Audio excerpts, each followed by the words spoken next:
In today's video, you're gonna learn 3 very important tips to turn visitors into high value customers. One of the main questions I get in my Facebook group and my YouTube comments is, Dylan, why do I get really high quality from traffic from Facebook, but it just doesn't convert on my website?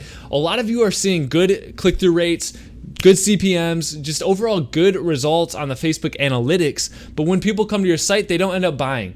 And there's 3 main reasons to this that I'm gonna break down in this video for you. If you're new to my channel, welcome, super happy to have you here. I drop a minimum of 2 videos per week, always super high quality, just like this one. So make sure to subscribe before heading out so you get notified of every release and when I do my live bi-weekly Q&A sessions with my subscribers. Anyways, let's jump over to the slides and break down the 3 tips for turning visitors into customers.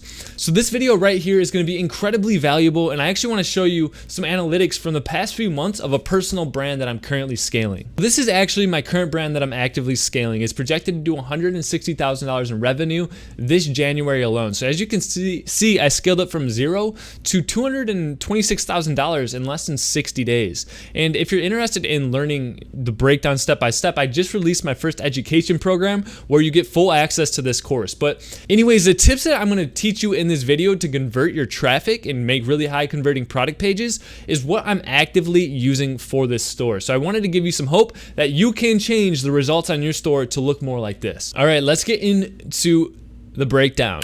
So why do customers leave? This is actually very simple, and I'm going to talk about this in about 30 seconds from now.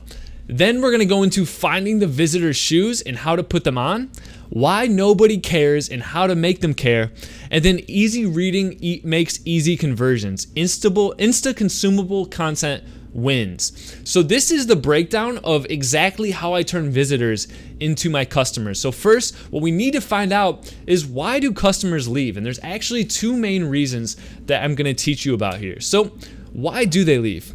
So here we have a customer that's leaving the store, and the issue I feel like a lot of new people to e-commerce have, or people still searching for their first success, is they overestimate the amount of reasons people leave a store. When in reality, after $1 million in revenue since the start of 2019, there's really main 2 reasons that I've found.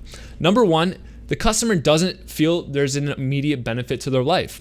Number 2, page load time. And I'm assuming a lot of you did not expect number 2 to be page load time. So number 1, the visitor doesn't understand what benefits your product is going to bring into their life. And this is very important. If you go to buy something, if you don't fully understand and feel emotionally why you need that product, like what it's going to improve in your life, there's really no reason to buy it. Next, how long does the average person wait for a web page time to load? And this statistic right here was taken from 2014, so I'll touch on that in a second. So the worldwide wait, aka loading speed problem. According to Kissmetrics is one of the highest volume website analytics analysis tool, so they have a ton of data. According to Kissmetrics, 47% of visitors expect a website to load in less than 2 seconds. 40% of visitors will leave the website if the loading process takes more than 3 seconds. And this is actually a tremendous issue with a lot of Shopify stores. So if you have a lot of plugins installed, what is actually happening is all of those plugins have to load external scripts from other servers related to that plugin so it can run. When this happens, this increases your load time for every single plugin you have. And if some of the code isn't optimized within one of those external plugins, your load times can go up to 10 seconds, 15 seconds. So what I recommend doing is going to GTmetrix. You can just Google it, gtmetrix.com, put in your Shopify store, and it's going to do an analysis for completely free, and you can see what to make improvements upon. And this is huge. I see when I have load times of less than 5 seconds, my Facebook ad results actually improve along with my conversion rates on my stores. So number 2 is very important and something that's really underestimated. Number 1, the no benefit aspect, we're going to touch on that here, and I'm gonna break it down a little bit further. Step one was finding the visitor's shoes and putting them on. So here we have some pictures of different people. And what we do is store owners and digital marketers sometimes is get too focused on the analytics, when in reality, what we need to realize is that there's actual people just like you and I on the other side of that screen. So let me break down an actual product of mine and show you how I would find the visitor's shoes and put them on. So this is one of my private label brands, Brain Farm. You can check out the website at shopbrainfarm.com. So I sell carbon fiber wallets, and my actual target demographic is more like this guy on the left. The majority of my customers are above the age of 45, and 95% of them are male. So what I needed to do to improve my conversion rates was put myself in the shoes of my target demographic. So I knew that the age was above 45 all the way up to 65 years old.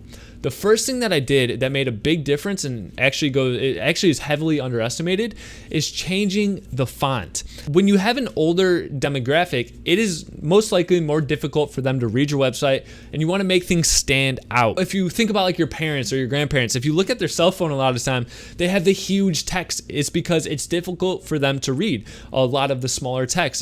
And it can become frustrating when someone comes to my site at that age and they try to read the long product description. They're going to end up leaving frustrated and find someone else to buy from. So what I did is I went to Google and I typed in most legible fonts for ages 45 and above. And what I found was scientifically backed studies done on fonts that show me specific fonts to use for specific ages. I implemented that and I actually saw about a 0.5% conversion rate increase overall. So that was a huge difference that I would have never done. And one thing too is if my demographic, was women aged 25 to 35, maybe urban setting, a lot of women in the city, you can notice bright colors, whereas here we're going to use more formal, more professional colors. Here you can be more creative. So once again, that plays into your branding. So if you have a store that is using bright colors, but your age range is 65 and above, you might want to rethink that.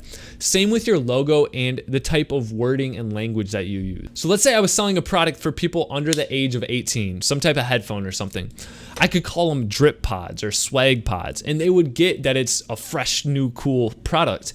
But if I called a product or like my wallet, like the swag wallet or the drip wallet, this older demographic is going to have no idea what I am talking about, and it's not going to make any correlation to the terminology that's being used. So it's very important to take into three main aspects of finding the visitor's shoes.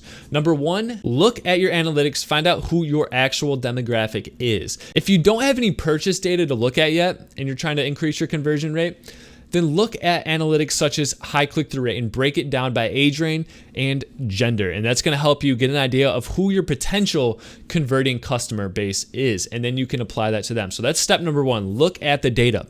Step number two, implement fonts that relate to your age range. If your age range is 25 to 35, look at fonts that might be a little bit funkier than the fonts for people above 45. There's a lot more room to be creative there. If you're advertising for someone that likes to travel, incorporate some dark green, like natural outdoors colors. You really have to take in the visitor into your branding and your fonts. You want to make sure it's legible, but you also want to make sure that it relates to that target demographic. And that's automatically going to increase trust and increase your conversion rates.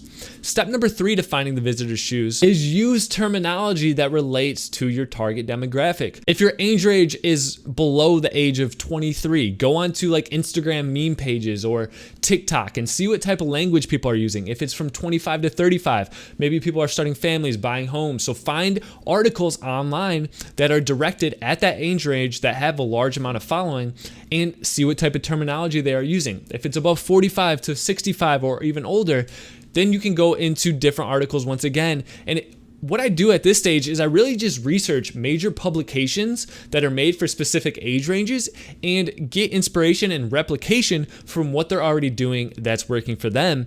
And that is how I go about finding the visitor's shoes and putting them on, becoming the visitor themselves, building the trust, and pushing them forward into a conversion. So let's move on to no one cares about your features. This is a huge mistake a lot of people make. When they launch a product page, they focus their copy around the features of a product. And here I have an example. So on the left, we have Amazon Alexa. and I have a feature. So what a lot of people would do if they were selling this Amazon Alexa would list this: Bluetooth connectivity, advanced audio distribution profile, support for your audio streaming from your mobile device to Echo Dot to your Bluetooth speaker, etc., etc. You would list the features. So hands-free voice control is not supported for Mac OS X devices. Bluetooth speakers requiring PIN codes are not supported. Sure, this does tell them what it does, but once again, when I talked about the customer leaving because they didn't feel an emotion, it is due to you pitching features. Features do not sell a product. What sells a product is emotional benefit focused copywriting. So here is another example of what Amazon has done in some of their advertisements. Alexa is happy to help. Make your life easier at home. Use your voice to set timers, add items to list, and create calendar events and reminders. You can also check the news, weather, or traffic times. Ask sports scores, movie show times, restaurant hours, or information. And here's an example. Alexa, set pasta timer for 13 minutes. Immediately, I can remember the other night when I was cooking pasta and I had to go over to the microwave, type in a timer, and it was just overall frustrating. Sometimes I want to know the weather if I was rushing out to go to work or something like that. Or if I'm driving home, I want to know the traffic. I don't want to sit down and Google Maps. So once again, this is an emotionally pitched benefit. And when I read this, I can relate to myself. I know immediately what Alexa is going to bring in terms of benefits to my life when I make the purchase. Whereas when I read Bluetooth connectivity, it doesn't make me feel anything. I don't relate it to anything. All I think of is some tech that this uses, but I can't really look at Bluetooth connectivity and think that, oh, I can create calendar events. Oh, I can ask it for weather or traffic. As you see, it's very important to pitch benefits. Nobody cares about your features. They care about the benefits it's going to bring to your life. So go through your product page, be honest with yourself. And if you have features, they're fine to put at the bottom in case some people do want the specifics, but convert your features into emotionally placed benefits. This is the best way to improve your conversion rates. And what you can do then, once you translate the features into benefit focused copywriting, is actually use it into your advertisements to create a seamless experience from your ad on Facebook over to your website. Once again, just building trust, telling people the benefit that they're going to immediately receive, and increasing your conversion rate. So now that you understand that no one really cares about the features, they care about the emotional benefits, I want to show you the exact format that I use to write out these emotional benefits that I find works very well. And this is that made up word that I created called consumable. So nowadays when people come to your store, they want the immediate ability to understand what the product is and what benefits it's going to bring to their life. So this is how I structure my descriptions to do that. So I use bullet points and images to make the most important information consumable. And the way that I test if a page is consumable is I scan my product page in around 10 seconds. I basically just scroll down really fast. After I scroll, I try to see what I can remember and what benefits it's going to bring to my life. So go to your product page, scroll down within 10 seconds, and then try to repeat what benefits that product's going to bring to your life. If you can't repeat much, then I would recommend taking this format. So what I do is I start every benefit with an engaging headline. So I make this like an H2 in terms of the HTML formatting in the product description. And what this does is when people scroll, they see maybe 5 to 6 bullet points of the immediate benefits that they're going to get. So right away, this will intrigue them and keep them on the page to learn more. Below the engaging benefit headline, I used a paragraph formatted, detailed explanation of the benefit itself. So I go into more detail. And then finally below that, I use a GIF, image, or video demonstrating the benefit it's going to bring. For the example of Alexa, so here we have use your voice to set timers. So they actually did a great job of this. They used a engaging headline, Alexa is happy to help. Then they go into more detail. And then they use an image. You can't really see the whole image, but it's someone standing there in the kitchen cooking with Alexa there. So that's the exact format that I use, and you can even see Amazon replicating it. So this format will convert very, very well, and I highly recommend laying your product descriptions out just like this. Those are the 3 tips that truly increased my conversion rates and started driving tremendous revenue. I really wanted to make this video because I felt this video could immediately benefit your guys' businesses and e-commerce stores and Facebook ads. Implement this today, implement this layout as soon as possible. Really look at your store in the customer's shoes, make the improvements, change your features to emotional benefits, and then use this format for your product descriptions. Come back in the comments and thank me later. Thank you guys for watching, and I will see you in the next video. Dylan out.